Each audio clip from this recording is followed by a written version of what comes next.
Hey Gear Seekers, I'm Nick. 2023 has been a very strange year for tech, even to the point where we didn't build a single custom loop this entire year. I only found that out while I was editing this video. But this is our annual video where we show off the best builds of the year. And because it's 2023, we've got 23 builds to share with you. So kick back, relax, and enjoy the show.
All right, I hope you enjoyed our best 23 builds of 2023.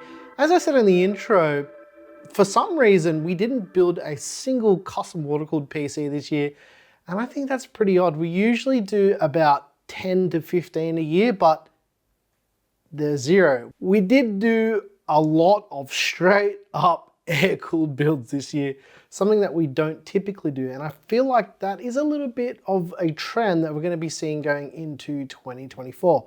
If you like the music you heard here, I make the music. I made this whole new piece of music. If you want to listen to it, click the join button right down there, down below. And that's just about going to do it. I'm your boy Nick with Gear Seekers, showing you the best 23 builds of 2023. You pick, we seeking. I'm out of here. Maybe next year we should build some more water-cooled builds. I can't believe I didn't do a single one this year. That is so weird for us. Thanks for watching. And watch something here, I guess. Yep, somewhere here. There's a video. Hey, you know what? I'll put a water-cooled PC build here from like a couple years ago. Or you can watch last year's one, or the best 22 of 2022. Right here.